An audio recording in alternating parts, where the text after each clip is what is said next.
Hello there, I hope you're smashingly well. I know I look a bit like Jesus and I need to get rid of this. Yeah. Anyway, but one thing I wanted to say was not that.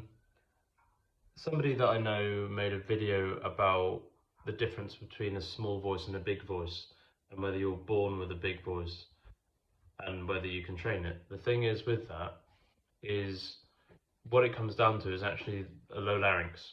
Basically, if you can connect to a feeling of low larynx, then you can increase the size of your voice. Because what a low larynx is effectively the larynx is lowered via letting it drop, right, and feeling it drop with the deep breath, and then you can actually feel it kind of sitting almost, well, towards your collarbone, and then from that point you can feel your chest resonate, because the thing is your voice is not in your chest, it's in your throat, and because it's in your throat, you can actually tangibly feel the vibration and the physicality of it dropping, and therefore the chest starts to resonate. The reason why the chest resonates is because the larynx is lowered, and the process of the lowering of the larynx is the opening of the throat.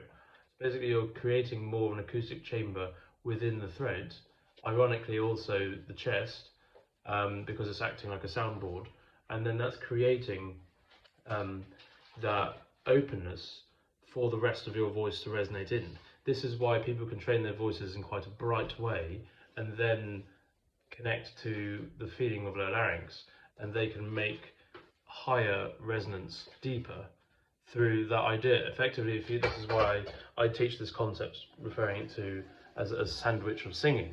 And effectively, certain people will be able to, because of their psychology, they'll be able to tap into what I'm talking about very quickly, but some people might need a more specific application. And I think this is where the subject of neurodivergence is very important when learning singing, because if you're neurodivergent, you might want a very specific understanding of where you want to encourage a feeling of change in your voice. Because the thing is, you can go high in your range and completely lose the connection to the low larynx. But what's important is that you train your voice to do the type of singing that you want to do. That's the important thing. So not everybody wants to sing opera. With opera, I would argue, yes, you do need a feeling of low larynx across your entire range. I would actually argue that categorically. Obviously, it's not just about the low larynx, it's also the chiaroscuro, because what the audience actually hear is the chiaro, right? The scuro, if you like, is the low larynx. They don't hear that. They will hear the consequence of that, but what they're actually hearing is the ring. Occasionally you'll hear an operatic voice, which is kind of, doesn't seem to be very ringy, but just seems sort of just carries. And honestly, I think such voices, they basically just find this kind of happy medium in the chiaroscuro, and they're just very good at sustaining an open throat, and they might not. There is certain singing that does beguile me and does fascinate me, and I don't have for example Enkpat Armatuvshin. It's actually quite difficult to explain this singing. It's so extraordinary.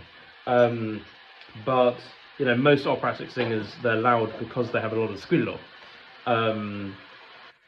Loudness is, you know, what I mean by loudness is what you hear. How well do you hear it?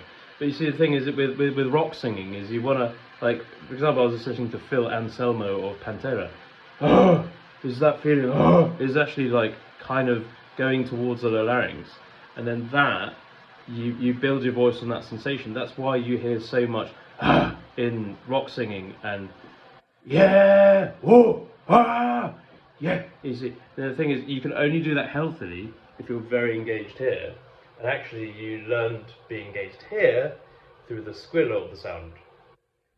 Because I've actually learned the hard way that if you don't engage in, so that's why you should actually train a voice with brightness before depth.